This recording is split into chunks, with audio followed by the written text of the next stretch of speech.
नमस्कार, मैं वंशिका खोबी और आप देख रहे हैं श्री न्यूज। आइए देखते हैं विकास नगर से श्री साथी शिलेन कुमार की रिपोर्ट।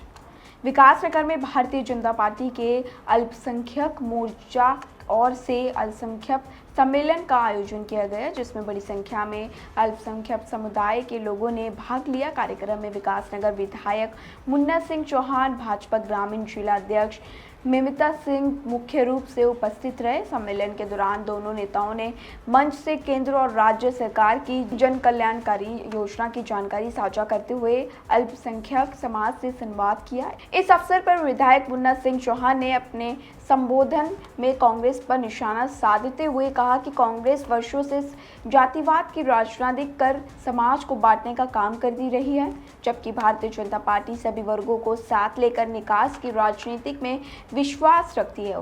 उन्होंने कहा कि सरकार बिना किसी भेदभाव के हर वर्ग तक योजनाओं का लाभ पहुंचाने के लिए प्रतिबद्ध है। कार्यक्रम के दौरान अल्पसंख्यक समुदाय के लोगों ने विधायक मुन्ना सिंह चौहान का पुष्पगुच्छ भेंट कर स्वागत किया। सम्मेलन में मौजूद लोगों ने संगठन को मजबूत करने और समाज के विकास में सक्रिय भागीदारी निभाने का संकल्प भी लिया। विषय में चर्चा करने के लिए हम नहीं बैठे, हम इस बात के लिए बैठे हैं कि भारतीय जनता पार्टी की मोदी जी की सरकार ने अमर और चैन के साथ रहता है तो भारत है।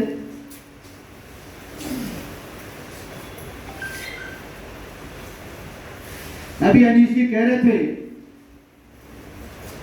क्या आज भारतीय सम्मेलन रखा गया, क्या कहना चाहते हैं? ये भारतीय जनता पार्टी अल्पसंख्यक मोर्चा तो जो देहरादून ग्रामीण है जिला, उसकी तरफ से ये सम्मेलन रखा गया था और आप देख रहे हैं इसमें बड़े संख्या में अल्पसंख्यक वर्ग के भाई बहन प्रेजेंट है और सब लोग इस बात के लिए बहुत मुतमईन है, बहुत इस बात के लिए बहुत खुश हैं कि मोदी जी के सरकार की और प्रदेश की भारतीय जनता पार्टी की सरकार की जो नीति और कार्यक्रम है उससे अल्पसंख्यक वर्ग के विकास को नई रफ्तार मिली है, जिसमें विशेष रूप से शिक्षा का उन्नयन, अल्पसंख्यक क्षेत्रों में इंफ्रास्ट्रक्चर डेवलपमेंट और विशेष रूप से महिला सशक्तिकरण के लिए जो काम हो रहे हैं। हमारी जो ये बेटियां हैं, छोटी बहनें हैं, बड़ी बहनें हैं, माताएं हैं, इस बात को जानते हैं, चाहे कोई कितना भी दबा करके रखने की कोशिश करे, लेकिन जब किसी की बेटी को हिंदू हो, मुसलमान हो, सिख हो, ईसाई हो, कल मेरे घर पे एक सिख परिवार आया हुआ था जिनके बेटी के साथ ससुराल में ज्यादती हुई तो वो आए थे। मैंने बताया 3 परिवार मुसलमान आए थे जिनके बेटी के साथ ज्यादती, उनके 2 के पिता आए हुए थे, 1 के भाई आए हुए थे। ये सब बोलने की बातें होती है। जब हमारी किसी बहन बेटी के साथ कोई ज्यादती होती है, उसको निकाल करके हाथ पकड़ करके बाहर कर देते हैं और उसके जीवन में अंधेरा नजर आता है। उस समय माँ बाप के दिल से पूछो कि उसका जिगर का टुकड़ा होता है बच्चा, बेटा हो बेटी हो।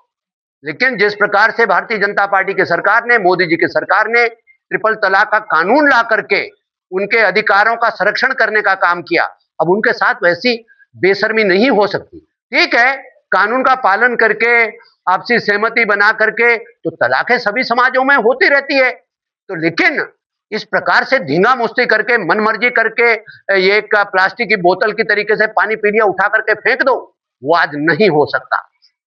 तो आज हमारी मुसलमान बेटियां इस बात को अच्छे से समझ रही है। आज मुझसे, मैं आपको तो मालूम है, मैं तो आज सुबह भी एक स्वच्छता रैली में था और स्वच्छता रैली में उसमें ज्यादातर लड़कों से ज्यादा लड़कियां थी और उस लड़कियों में भी मैं आपको बता रहा हूं 25-30% तो मुसलमान बच्चियां थी।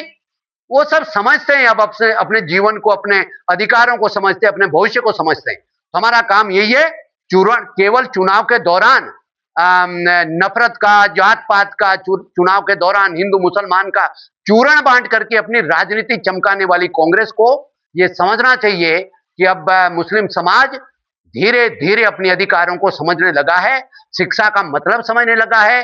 मोदी जी है भाई जिन्होंने कहा जरूर दीनी तालीम दो, ठीक है, बच्चे के हाथ में कुरान भी हो एक, लेकिन कंप्यूटर भी हो, रोजी रोटी भी हो। और मैंने अभी उदाहरण दिया कि जो ट्रिपल तलाक का कानून भी बना, वो हमारे इसी उत्तराखंड की बेटी हैं सायरा बानू, जिसने इस लड़ाई को सुप्रीम कोर्ट तक लड़ी, दशकों तक। और जानते हैं, वो कोई अनभिज्ञ परिवार नहीं है कि उनको बेला फुसला करके किसी ने बना दिया होगा। बाकायदा उसी का भाई आज की तारीख में मेरे यहां, मेरे ही विधानसभा में डाकपत्थर में आज एक सरकार में बड़ा अधिकारी है, तो उसे बताने की जरूरत पड़ेगी कि हक किस चीज में। वो जानता है इस बात को कि तालीम का मतलब क्या है, दीन अपनी जगह, तालीम अपनी जगह है। तो इसलिए हमें तमाम सारी ये बेटियों को, बहनों को, इनकी इज्जत की हमें रक्षा करनी है, इनको आगे बढ़ाना है, इनके बच्चों को सुरक्षित भविष्य देना है। सबका साथ, सबका विकास, सबका विश्वास। और नरेंद्र मोदी जी को योजना है, आयुष्मान भारत की योजना, कोई जात पात का भेद है क्या? मुफ्त राशन की योजना जात पात का भेद है क्या? मिड डे मील की योजनाएं कोई जात पात का भेद किया है क्या? अभी मैंने बताया सरकारी स्कूलों में हम ड्रेस देते हैं, जूता देते हैं, चप्पल देते हैं, फ्री की किताब देते हैं, कोई जात पात का भेदभाव है क्या? क्या बताना चाहते हैं? तो लिहाजा जो चुनाव के दौरान ये ठगने का काम करते हैं, इनको धीरे धीरे वो समय आ गया कि हमारा देश का अल्पसंख्यक वर्ग, वो हिंदू हो, ईसाई हो, सिख हो, ये तमाम सारे लोग इस घृणित मानसिकता को सबक सिखाने का काम कर रहे हैं।